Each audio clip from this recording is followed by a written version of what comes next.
અમૃતાઝ veg kitchen ગુજરાતીમાં આપ સૌનું સ્વાગત છે। આજે આપણે સુરતની પ્રખ્યાત હરિયાળી પાવભાજી બનાવીશું। બનાવવામાં ખૂબ જ સરળ છે અને નોર્મલ જે પાવભાજી આપણે ખાઈએ છીએ તેના કરતાં ખૂબ જ હેલ્ધી છે। તો ચાલો જોઈએ કેવી રીતે બને છે। અને હા, મારી ચેનલને સબસ્ક્રાઈબ ના કરી હોય તો પ્લીઝ સબસ્ક્રાઈબ કરજો અને બેલ આઇકોનને પણ ક્લિક કરજો, જેથી તમને મારા આવા વિડીયોઝની જાણકારી મળતી રહેશે।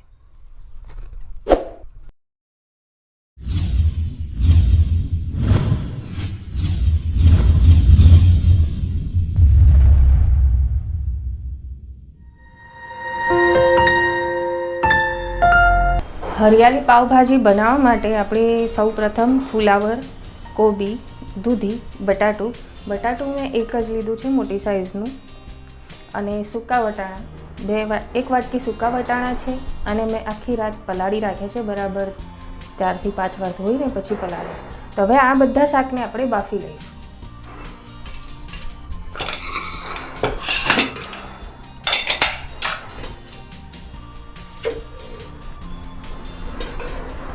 કુકરમાં આપણે પલાળેલા વટાણા નાખીશું, પાણી સાથે જ નાખીશું, પાણી એકદમ ચોખ્ખું છે, અને આ બધા શાક નાખીશું।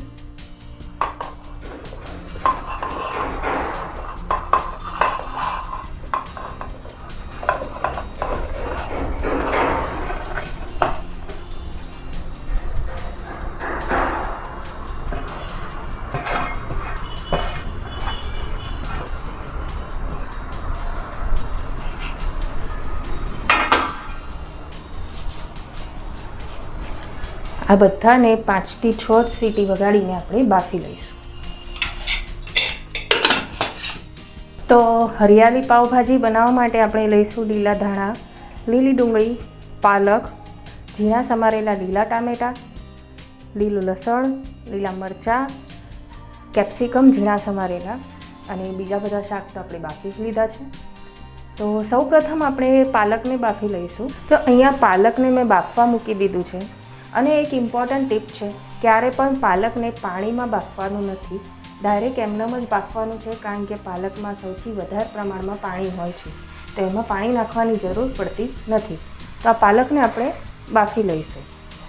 તો ધીરે ધીરે ફેરવતા તેને બાફી લેવાનું છે।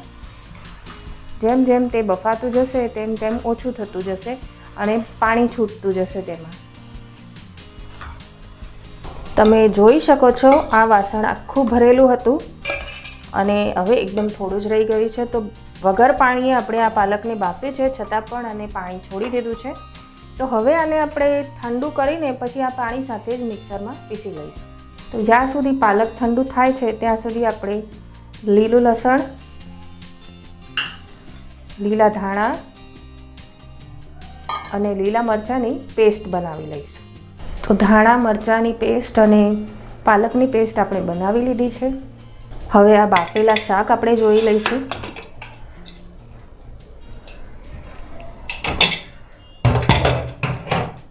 આ સરસ બફાઈ ગયા છે। હવે તેને આપણે મેશ કરી લેવાનું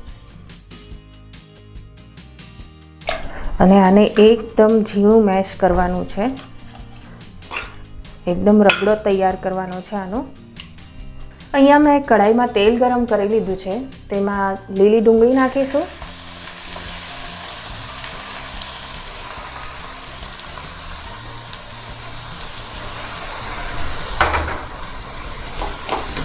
અને આ ડુંગળીને ખૂબ સરસ ચડવી લેવાની છે।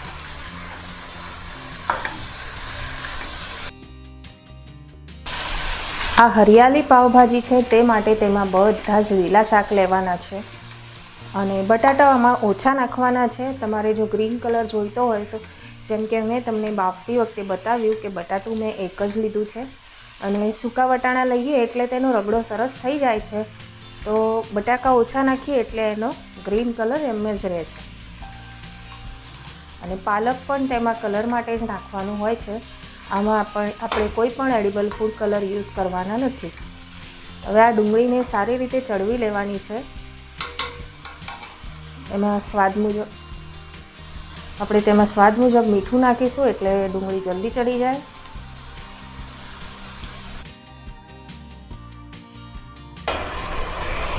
હવે તેમાં ઝીણા સમારેલા કેપ્સિકમ નાખીશું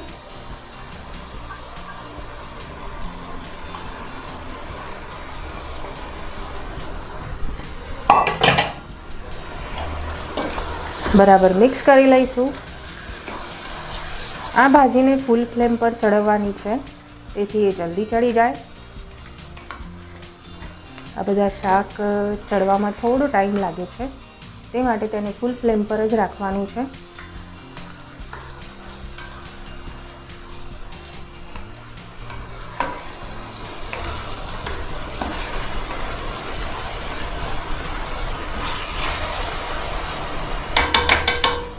આ મિક્સ કરી લીધું આપણે. હવે તેમાં કાચા ટામેટાં નાખીશું. ટામેટાં પણ લીલા લેવાના છે, કાચા અને એકદમ સરસ લીલા હોય તેવા લેવાના છે. થોડા પાકી ગયેલા હોય તો પણ ભાજીનો કલર બદલાઈ જાય છે, તે માટે એકદમ કાચા અને સરસ લીલા ટામેટાં લેવાના છે.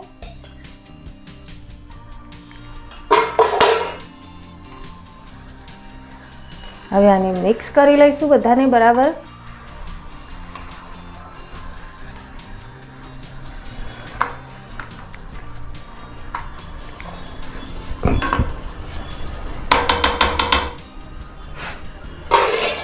હવે આને ઢાંકીને ચડવા દઈશું. તમે જોઈ શકો છો અહીંયા તેલ છૂટું પડવા લાગ્યું છે, તો થોડા ચડ્યા છે. કાચા ટામેટાને ચડવામાં થોડી વાર લાગે છે, તો 50% એ ચડ્યા છે. હવે તેમાં આપણે આ પાલકની પેસ્ટ નાખીશું. પાલકની પેસ્ટને ખૂબ સરસ રીતે ચડવવાની છે, કારણ કે તેનો જે ટેસ્ટ છે, પાલકનો એક સ્પેશિયલ ફ્લેવર હોય છે, એ તેમાં આપણને ખબર ના પડવી જોઈએ ખાવાવાળાને કે આમાં પાલક નાખ્યું છે. એટલા માટે પાલકને ખૂબ સારી રીતે ચડવવાનું છે. તો હવે આ બધા શાકને પણ સારી રીતે ચડવવાનું છે. તમે જોઈ શકો છો પાલક નાખ્યા પછી તેનો કલર એકદમ ગ્રીન થઈ ગયો છે. હવે આપણે તેમાં બધા શાક નાખીએ ત્યારે થોડોક કલર એનો ચેન્જ થઈ જાય છે, પણ હું અહીંયા આ પાવભાજીમાં ફૂડ કલર એડ નથી કરતી. ઘણા લોકો કરતા હોય છે. રેસ્ટોરન્ટમાં તમે જ્યાં આવી હરિયાળી પાવભાજી ખાઓ તેમાં ફૂડ કલર એડ કરેલો હોય છે, તો હું જે આ પાવભાજી બનાવું છું તેનો કલર નેચરલ છે. તો પાલકની પેસ્ટ આપણે નાખી. હવે તેમાં આ ધાણા અને મરચાંની પેસ્ટ પણ નાખી દઈશું. સાથે તે પણ ચડી જાય. ધાણા, મરચાં અને લસણની પેસ્ટ.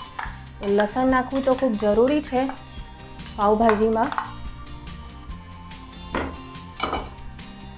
આ બધાને હવે આપણે સતત હલાવતા રહીને સારી રીતે ચડવી લઈશું.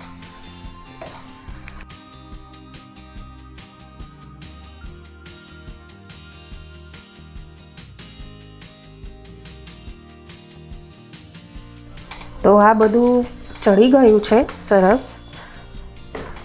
અને લીલા મરચાં આમાં નાખીએ તો થોડાક સ્પાઇસી થાય એ પ્રમાણે નાખવાના છે, એ રીતે નાખવાના છે. તો મેં વધારે જ નાખ્યા હતા એટલે સરસ સ્પાઇસી થયું છે. લાલ મરચું બિલકુલ એડ કરવાનું નથી, તો એ રીતે તમારે લીલા મરચાં તેમાં એડ કરવાના છે. હવે તેમાં માખણ નાખીશું. આ જે માખણ છે એ આપણે જે મલાઈમાંથી માખણ કાઢીએ તે છે. તમે રેડીમેડ બટર યુઝ કરી શકો છો. હું બને ત્યાં સુધી રેડીમેડ વસ્તુઓ યુઝ કરવાની ઓછી રાખું છું. બને ત્યાં સુધી ઘરે બનાવેલી જે વસ્તુઓ યુઝ કરું છું. તો આમાં ઘરે બનાવેલું માખણ આપણે એડ કર્યું છે. હજુ થોડીક વાર આને ચડવા દઈશું.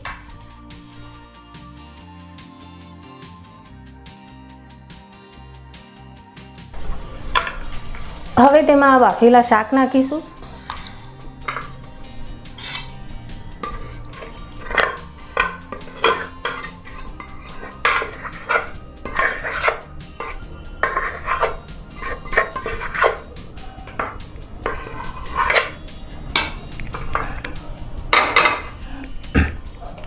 આને બરાબર મિક્સ કરી લઈશું.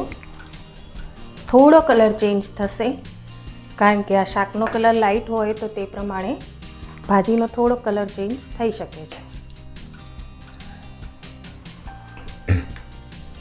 તો માર્કેટમાં જે હરિયાળી પાવભાજી મળે છે એનો ટેસ્ટ લાવવાની કોશિશ જરૂર કરવાની, પણ તેનો કલર લાવવાની કોશિશ ના કરવી જોઈએ, કારણ કે તે લોકો ફૂડ કલર તેમાં એડ કરે જ છે.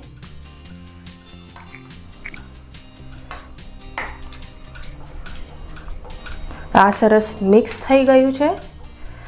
હવે આ જે રેસીપી છે તેનું સૌથી ઇમ્પોર્ટન્ટ ઇન્ગ્રેડિયન્ટ જે છે તે આપણે એમાં નાખવાનું છે. અને સૌથી ઇમ્પોર્ટન્ટ ઇન્ગ્રેડિયન્ટ છે પાવભાજી મસાલો.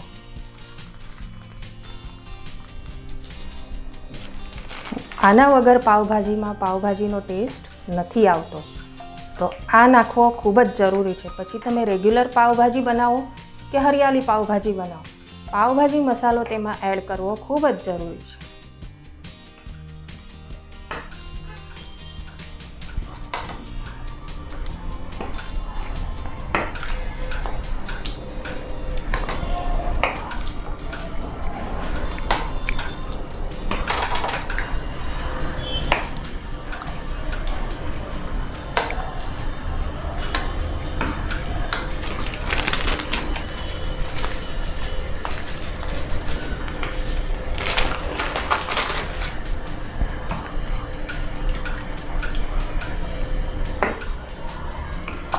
તો હવે તમારે જો આ રીતની થિકનેસ ભાજીની જોઈતી હોય તો આટલી જ રાખવી, અને જો પતલી કરવી હોય તો તમે તેમાં તમારી જરૂર મુજબ પાણી એડ કરી શકો છો.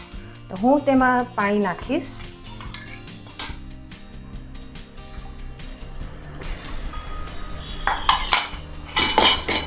આજે મિક્સર જારમાં બધું પીસ્યું હતું તેમાં પાણી એડ કરીને મિક્સ કરીને પછી આમાં નાખ્યું છે, એટલે તેનો કલર ગ્રીન છે.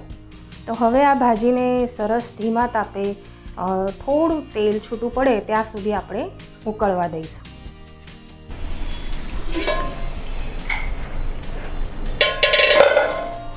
તમે જોઈ શકો છો ખૂબ સરસ તેલ છૂટું પડી ગયું છે, સરસ ઉકળી ગઈ છે આ ભાજી. તો ભાજી બનીને તૈયાર છે.